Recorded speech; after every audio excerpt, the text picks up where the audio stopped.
All right, so this is my so-called digital life part two video. Today I'll be talking about my volunteer summary and my reflection from my first video. So starting out with my volunteer, um, never actually volunteered. I'm doing the May 2nd volunteer, but it was with Raleigh Teens, the Raleigh Teens Center with Alec. They had a mobile recreation unit out at Lions Park on Thursday. I believe it was the Thursday. Let me double check the date on it. It's Thursday, April 10th. So I was out there Thursday, April 10th. I hung out for about 20 minutes, took some pictures, and I can get into those here. So my first picture I took, this was of the outside of the MRU unit. Um, it's stashed with three TVs inside, flat screen TV outside. Um, it's ran by a generator, fully consoled for each station, multiple games. I mean, as you can see, it's just I didn't really get the truck, but it's just hitches onto a truck and very mobile, very easy to take around everywhere. And I can get a little more into it later about some stuff Alec told me. And then moving on, this was the other part. So they had an egg hunt, and then inside the gym at Lions Park, they had some games you could set up in there to play, just like bowling, bullseye, kind of knock the can down, just little backyard games. Easy, it doesn't take much to learn. Anyone can, or not, most people can do them.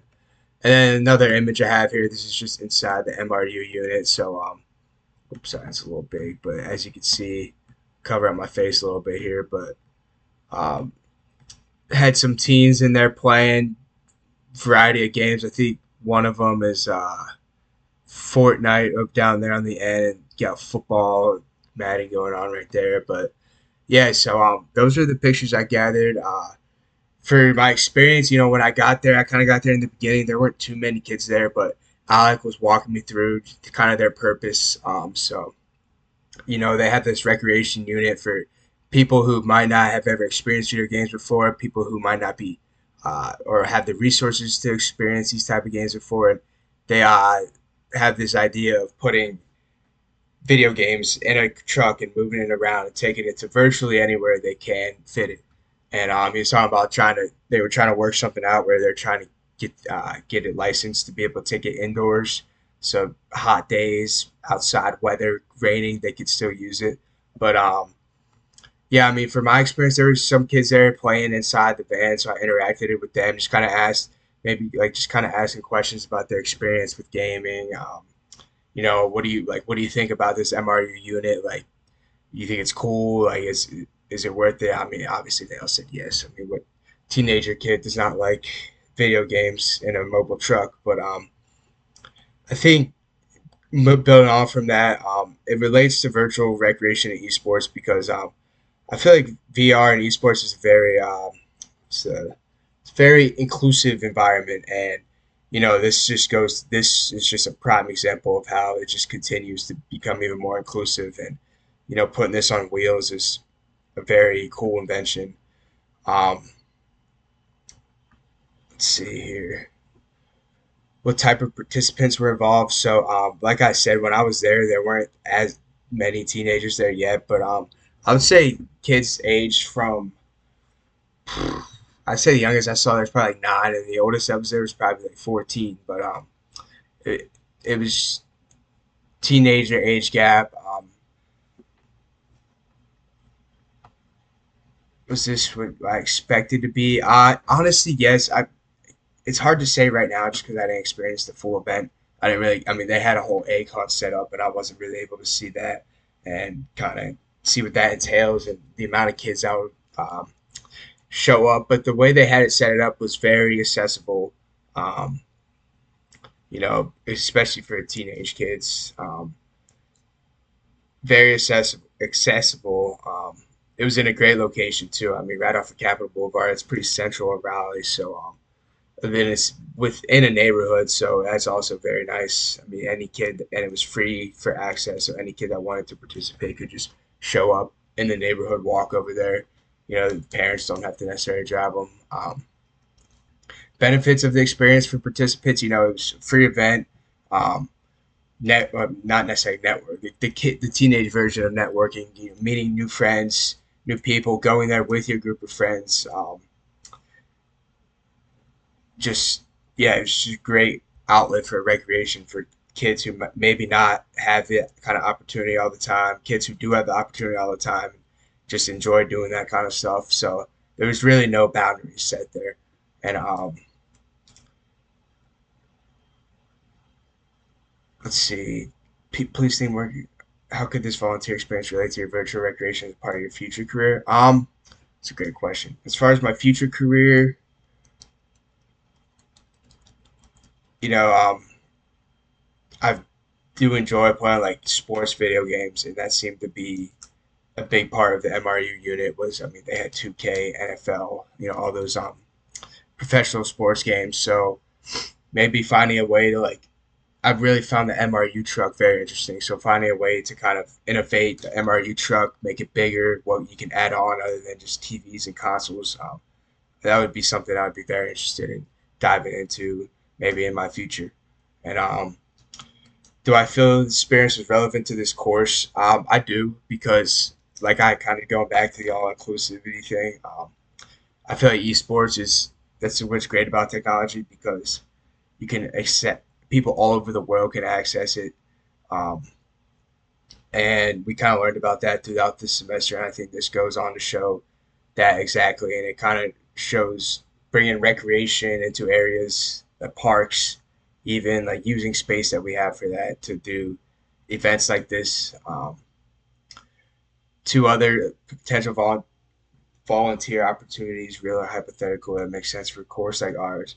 Um, I would say maybe like a local school doing like a virtual recreation day where they have, someone from NC State come in. We have access to a lot of VR headsets. Maybe take them into a class one day and, bring a volunteer or two to help out, kind of show them how to use the technology. Kind of give them options for the technology. Like it's not necessarily just used for playing football on there or playing tag or freeze or a laser tag with your buddies. You can use it to view the world, all that stuff. So moving on, progression in knowledge and skills. I would say this course has helped me a lot. In the beginning, my understanding of VR was little to none. Um, three specific moments from the semester I recall learning. I'll pull those up now. First is learning about the Dota tournament. This really opened my eyes to how serious this is for a lot of people around the world, and I mean, just looking behind the scenes, seeing them practicing, seeing the setup is ran very like no one was stepping out of line. Everything was set up how it needed to be set up on time. Um, Especially at an area like Raleigh Convention Center, which is the big one of the most popular venues in Raleigh, and just to see something of that spectrum there. And I didn't really realize gaming tournaments were that big. Had attendances that big, and really had that much that went in behind the scenes. So I thought that was very cool to get to experience that for free and kind of build a wealth of knowledge there that not necessarily carries just in esports, but just management in general. And then moving on to next thing I like to learn about was the esports opportunities in club and the rise of it at NC State. So this is Cody right here. I'm just pulling this picture up, but it's just cool to see kind of his background and how he got into esports. Not necessarily coming. I mean, I think he said he was a golf management manager. Like you don't have to be someone that played video games your whole life and has a great understanding of them, but someone who rather knows how to handle people and bring something together, and especially something new. It's really cool to see how he's still handling working around all the cranks and hooks. And then lastly, I really enjoyed. I thought our Valorant tournament was really fun. I'd never been like a first-person shooting mode game guy all my whole life growing up, so just learn how to play that and kind of diving in, getting my feet wet in something I wasn't as comfortable with, um, just playing wise. But I thought it was cool to kind of step outside my boundaries and try out that game and play with people who were way better than me, but kind of learn and see what they like to enjoy in the game. Um, let's see here. Technology. One specific technology from our course that I'm interested in is I want to dive more into learning about um, esports and like physical sport recreations like pickleball, football, and how using it can advance players' skill overall. I know Jaden Daniels' example we use. I want to kind of build on that, see it merge it into every team, every player, and do a study on how that will turn out in the long run. And then one specific technology that wasn't in our course that should be included in the future, I think what I just said, I think we should do a class or even a research study on like the effects of esports and like professional sports that have been around forever. So hockey, football, baseball, and then even including it in new sports that are emerging like pickleball, figuring out ways to use VR and pickleball. I think these things would be really cool to discover and could change the path and trajectory of players and development. So yeah, overall, I know it's a new class, but I think it was a very, very cool class. Learned a lot, and it's definitely a subject and topic in our world that is just showing no sign of slowing down and not going anywhere. So to keep building on the class, I think it will be great down the road.